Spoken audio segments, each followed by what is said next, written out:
St. Kilda Road is one of those interesting streets. It's an interesting boulevard in the history of Melbourne.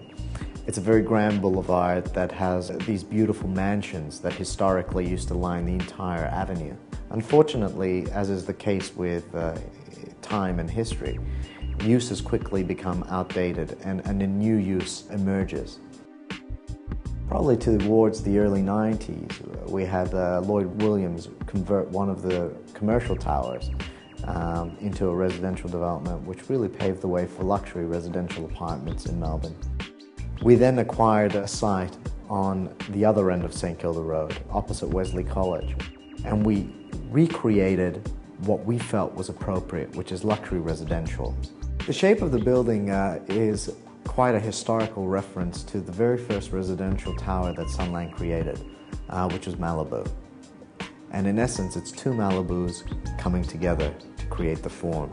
It's always nice to draw on your history, but through that process, you refine and you improve and you create a whole new design outcome. We've tried to work with texture, very soft palettes, and then it moves into very contrasting environments. So you start at the base of the building, which is these bubbles of very pastel pink and pastel blue.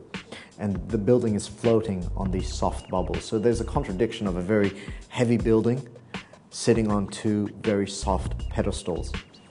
And as you walk through, these pedestals open up into different uses, being the function room or the executive lounge, through to the recreational facilities of the gym and the swimming pool, which actually overlooks the street.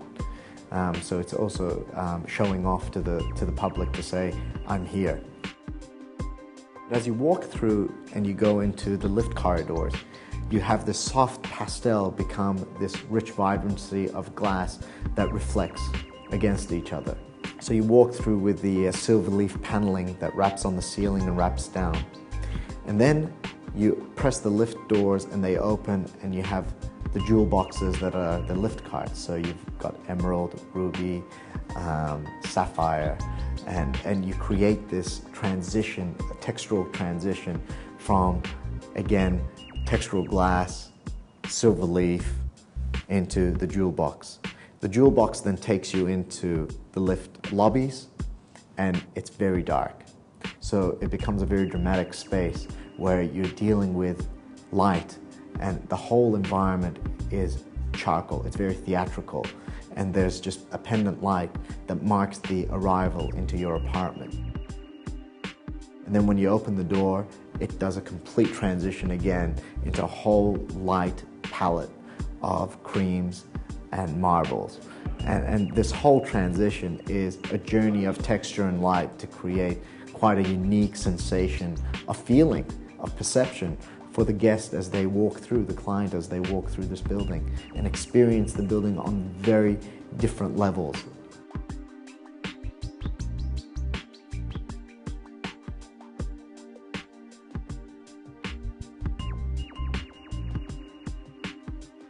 The building is orientated in such a way that there are two buildings, one facing St. Kilda Road and one facing Albert Park. The building then tapers itself from level 15 onwards to create the crown.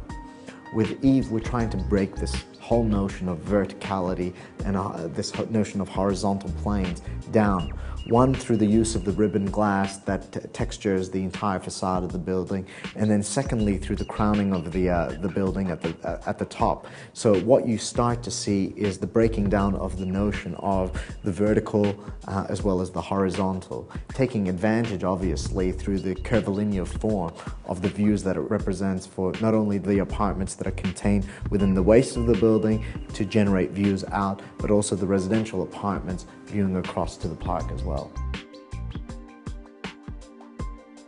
The cycle of life always repeats itself. It's just a function of timing. And St. Kilda Road now is recognized again as the premier residential address to live in.